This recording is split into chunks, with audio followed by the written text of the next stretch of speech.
خانم ایراده از زمره آن بانوانی است که تلخی زندگیش را با نگاهبین حیوانات خانگی آمیزش داده است. ایراده 15 سال باز در خانه‌اش 4 سگ و زیاده از 20 گربه بی‌سرپناه را نگهداری می‌کند.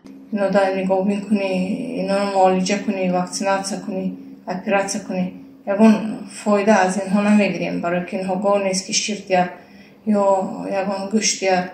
برای همین فایدهش همین که خیر کن دل ما میسوزد، نگاه میکنیم از برای ثواب.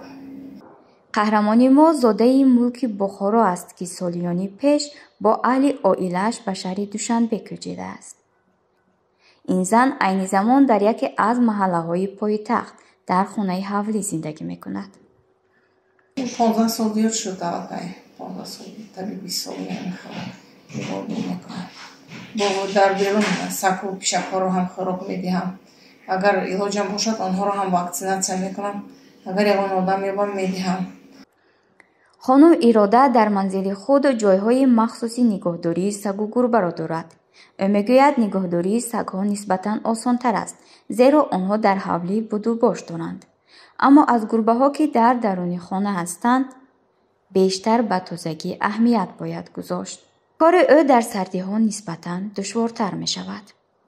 قهرمانی ما خود دکتر بوده حیوان‌ها را هر ماه ایمن‌گذاری می‌کند. مشکلش همین که خیلی مبلغی بسیار پایین می‌رود برای این کار کردن در کار. بعضاً خودمو با اکانوم می‌کنیم، اینا با صرف می‌کنیم. این زن میگوید گربه‌های او به همدیگر یگان رابطه خویش و تباری ندارند، زیرا با راه جراحی ایراده نمیگذارد نسل آنها زیاد گردد. قهرمانی ما را دلسوزی وادار کرده است تا به این راه برود. در فعالیت همسرش او را دستگیری کرده حیوانات خانگی را با محصولات غذایی تأمین می‌نماید.